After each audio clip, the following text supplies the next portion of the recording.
Hello students, આજનો આપણો topic છે કાઉન્ટર કરંટ ક્રિયાવિધિ અથવા ગાળણની સાંદ્રતાની ક્રિયાવિધિ. કાઉન્ટર કરંટ ક્રિયાવિધિ આ શબ્દને આપણે સમજીએ. કાઉન્ટર એટલે થશે બેટા વિરુદ્ધ અને કરંટ એટલે થશે બેટા પ્રવાહ. તો આ ટૉપિકમાં આપણે જોઈશું કે કાઉન્ટર કરંટ ક્રિયાવિધિ દ્વારા ગાળણને કેવી રીતે સાંદ્ર કરવામાં આવે છે. આ ટૉપિકને સમજીએ એ સાથે આપણે અમુક પોઈન્ટ્સ બીજા સમજવા પડશે. ઉત્સર્ગ એકમ કયા પ્રકારના હોય છે? ઉત્સર્ગ એકમ બે પ્રકારના હોય છે. આના વિશે ડિટેલમાં સમજવા માટે મેં એક બીજો વિડીયો અપલોડ કર્યો છે જેને તમે સમજી શકો છો. એક છે બાહ્યકના ઉત્સર્ગ એકમ, બીજા છે જક્ષ્ટા મજ્જકીય ઉત્સર્ગ એકમ. આ જે ક્રિયાવિધિ આપણે ભણવાના છીએ એ થશે જક્ષ્ટા મજ્જકીય ઉત્સર્ગ એકમ અને એમનું પ્રમાણ હોય છે 15%. મોટાભાગના ઉત્સર્ગ એકમ બાહ્યકના ઉત્સર્ગ એકમ હોય છે. તો આ ક્રિયાવિધિ થશે બેટા જક્ષ્ટા મજ્જકીય ઉત્સર્ગ એકમમાં. જરા ચેક કરીએ તો જક્ષ્ટા મજ્જકીય ઉત્સર્ગ એકમમાં હેન્લેનો પાશ હોય છે આ મજ્જકની અંદર ઊંડે સુધી ખૂંપેલો હોય છે. સપોઝ કે આ મજ્જક છે તો મજ્જકમાં ઊંડે સુધી ખૂંપેલો હોય છે અને હેન્લેના પાશનો અવરોહી ભાગ જે અંદરની તરફ જઈ રહ્યો છે એમાં સાંદ્રતા વધતી જશે. કેમ કે બાહ્યકમાં સાંદ્રતા હોય છે 300 મિલી ઓસ્મોલરિટી પર લિટર અને મજ્જકની અંદર જતાં સાંદ્રતા થઈ જાય છે 1200 મિલી ઓસ્મોલરિટી પર લિટર. તો હેન્લેના પાશનો અવરોહી ભાગ જે જઈ રહ્યો છે અંદરની તરફ મજ્જકમાં, તો મજ્જકમાં અંદર જતાં સાંદ્રતા વધશે. એવી જ રીતે મજ્જકમાંથી બહાર આવતા સાંદ્રતા ઘટી રહી છે, એટલે કે આરોહી ભાગ જ્યારે બહારની તરફ આવે છે ત્યારે એમાં સાંદ્રતા ઘટે છે અને સાંદ્રતા ઘટે છે. કેટલી ઘટશે બેટા? 1200 મિલી ઓસ્મોલરિટી પર લિટર છે એનાથી ઘટીને એ 300 સુધી પહોંચશે.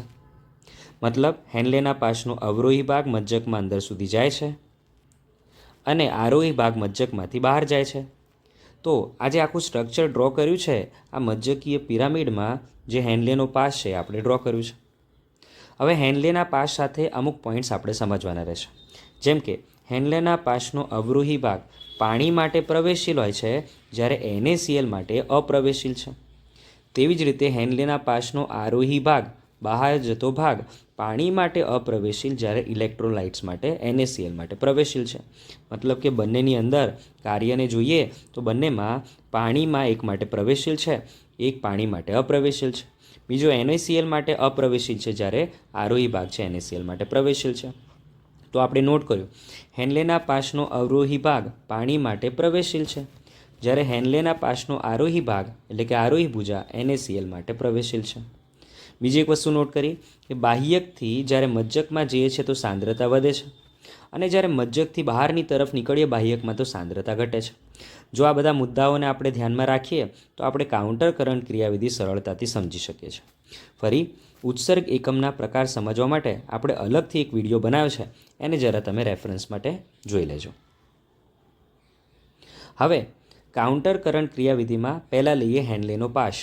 હેન્લેના પાશની અવરોહી ભુજા અને આરોહી ભુજામાં ગાળણ પસાર થશે. આ જે ગાળણ પસાર થઈ રહ્યું છે એ નીચેની તરફ જશે, મજ્જકની અંદર ઊંડે સુધી જશે અવરોહી ભાગમાં, જ્યારે આરોહી ભાગમાં ગાળણ બહારની તરફ એટલે કે મજ્જકથી બાહ્યકમાં જાય છે. ગાળણનો પ્રવાહ હેન્લેના પાશની બંને ભુજાઓમાં એકબીજાથી ઓપોઝિટ છે, મતલબ કે વિરુદ્ધ છે. મેં તમને કીધું વિરુદ્ધ એટલે થશે અહીંયા કાઉન્ટર. તેવી જ રીતે આ જક્ષ્ટા મજ્જકીય ઉત્સર્ગ એકમ હોય તો એમાં વાસા રેક્ટા આવેલા હોય અને વાસા રેક્ટા એટલે કે રુધિરવાહિની છે. આ રુધિરવાહિની કેવી છે બેટા? રેક્ટા એટલે કે સીધી છે. સીધી રુધિરવાહિનીને આપણે વાસા રેક્ટા કહીએ છીએ, જેમાં પણ રુધિરનો પ્રવાહ તેની અવરોહી ભુજા અને આરોહી ભુજામાં એકબીજાથી કેવો હશે બેટા? કાઉન્ટર હશે. અને હવે NCERTની લાઈન કે હેન્લેનો પાશ અને વાસા રેક્ટા એકબીજા સાથે એ રીતે નિકટતમ રીતે ગોઠવાયેલા છે કે જેના કારણે રુધિર અને ગાળણનો પ્રવાહ પણ એકબીજાથી કાઉન્ટર થઈ જશે. તો આપણને અહીંયા 3 પોઈન્ટ નોટ કરવાના છે. હેન્લેના પાશની અવરોહી અને આરોહી ભુજામાં ગાળણની દિશા એકબીજાથી વિરુદ્ધ હોય છે. વાસા રેક્ટાની અવરોહી અને આરોહી ભુજામાં રુધિરનો પ્રવાહ એકબીજાથી વિરુદ્ધ હોય છે. વાસા રેક્ટા હેન્લેના પાસ સાથે એ રીતે ગોઠવાય છે જેના કારણે રુધિરનો પ્રવાહ અને ગાળણનો પ્રવાહ પણ એકબીજાથી કાઉન્ટર એટલે કે વિરુદ્ધ હોય છે. હવે આપણે જે આગળ સમજ્યા એ પ્રમાણે હેન્લેના પાસની અવરોહી ભુજા પાણી માટે પ્રવેશશીલ છે. તો જે પાણી છે એ હેન્લેના પાસની અવરોહી ભુજામાંથી બહાર નીકળશે, અને આ જે પાણી છે હેન્લેના પાસની અવરોહી ભુજામાંથી બહાર નીકળશે કેમ કે નીચે જતાં સાંદ્રતા વધારવાની છે, તો આપણે પાણીને રિમૂવ કરી દીધું. અને સામે જે વાસા રેક્ટાની આરોહી ભુજા બહારની તરફ જઈ રહી છે એમાં ગાળણને આપણે મંદ કરવાનું છે, એટલે કે રુધિરને કેવું કરવાનું છે, મંદ કરવાનું છે. તો મેં એમાં પાણી એડ કરી દીધું. તો જરા જોઈ શકો છો, જેમ વાસા રેક્ટા બહાર નીકળશે તો એમાં સાંદ્રતા મારે ઘટાડવી પડશે. સાંદ્રતા ઘટાડવા માટે મેં પાણી એડ કરી દીધું. તો હેન્લેના પાસના અવરોહી ભાગમાંથી જે પાણી બહાર નીકળ્યું છે એને આપણે રુધિરમાં નાખી દીધું. તેવી જ રીતે આપણે બીજો પોઈન્ટ જોઈએ. હેન્લેના પાસની આરોહી ભુજા છે એમાંથી NaClનું પુનઃશોષણ કરશું, જેના કારણે બહાર નીકળતા ગાળણની સાંદ્રતા એ કેવી થઈ જશે, ઓછી. તો ગાળણ મંદ બનશે. આ NaClને રિમૂવ કરતાં ગાળણ મંદ બને. NaCl ક્યાં જશે? તો NaCl છે એ ફેરબદલી પામે છે કોની સાથે? વાસા રેક્ટાની અવરોહી ભુજા સાથે. તો વાસા રેક્ટાની અવરોહી ભુજા સાથે NaCl જો ફેરબદલી પામે તો NaCl છે રુધિરમાં એડ થશે અને નીચે જતાં રુધિરની સાંદ્રતા વધે છે. આ NCERTના પોઈન્ટ્સ છે, પણ NCERTનું જે ડાયાગ્રામ છે એને ચેન્જ કરીને મેં અહીંયા તમને સમજાવવા માટે આ રીતે ડ્રો કર્યું છે, જેમાં હેન્લેના પાસની સાથે જ મેં વાસા રેક્ટાને એની સાથે યુ શેપમાં અહીંયા ડ્રો કરી લીધું છે. હવે આ જે પોઈન્ટ જેટલું પણ મેં સમજાવ્યું બધું મજ્જકમાં ચાલી રહ્યો છે, અને અત્યારના જેટલા પોઈન્ટ્સ આપણે સમજ્યા એ બધા હતા બેટા બાહ્ય મજ્જકમાં. તો આ જે ભાગ છે એને આપણે બાહ્ય મજ્જક કહીએ છીએ. જ્યારે અંતઃમજ્જકની વાત કરીએ તો અંતઃમજ્જકમાં પણ એક ઘટક જે છે યુરિયા. આ યુરિયાનું પુનઃશોષણ આપણે સિટીમાંથી કરતા હોઈએ છીએ. તમને ખ્યાલ જ હશે, ADH ક્રિયાવિધિમાં અને ADH દ્વારા યુરિયાનું પુનઃશોષણ થાય, થોડા પ્રમાણમાં ઇલેક્ટ્રોલાઇટ્સનું પુનઃશોષણ થાય. તો યુરિયા પુનઃશોષણ પામીને આ આંતરાલીય પ્રવાહીમાં પ્રવેશે, જેના કારણે આ આંતરાલીય પ્રવાહીમાં પ્રવેશ્યા બાદ તે હેન્લેના પાસની આરોહી ભુજામાં પ્રવેશે છે અને આરોહી ભુજામાં આગળ વધે છે. આરોહી ભુજામાં યુરિયા આગળ વધ્યા બાદ એ પહોંચે છે DCTમાં અને DCTમાંથી CTમાં પ્રવેશે છે. આ રીતે જે અંતઃમજ્જક છે એમાં યુરિયા કન્ટિન્યુઅસલી ફેરબદલી પામતો રહે છે અને અંતઃમજ્જકની અંદર યુરિયા છે એ સાંદ્રતા જાળવવા માટે મદદ કરે છે.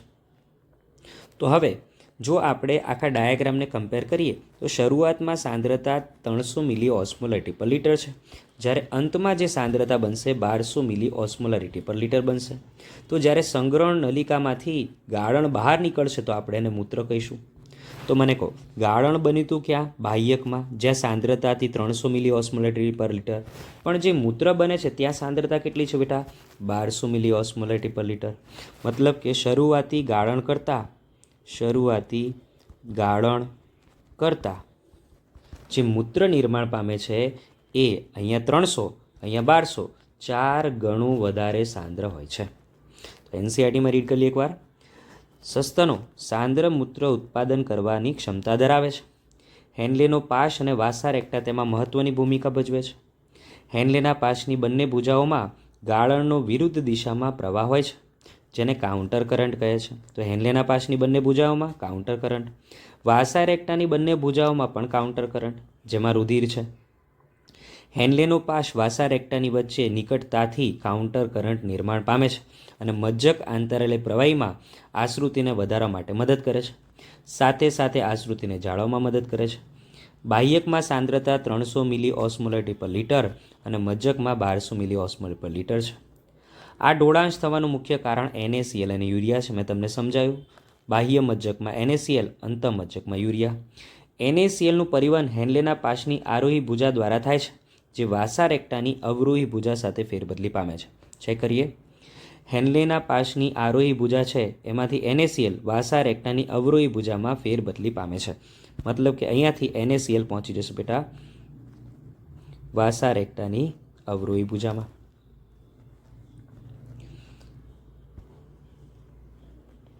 વાસા રેક્ટાની અવરોહી ભુજા સાથે ફેરબદલી પામે છે.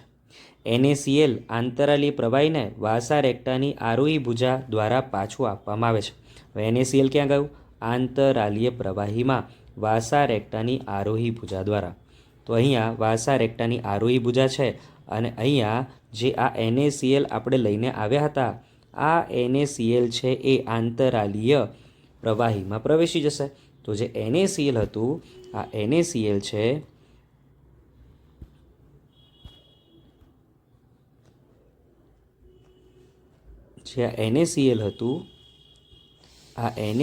છે એ આંતરાલીય પ્રવાહીમાં નાખી દેવામાં આવશે.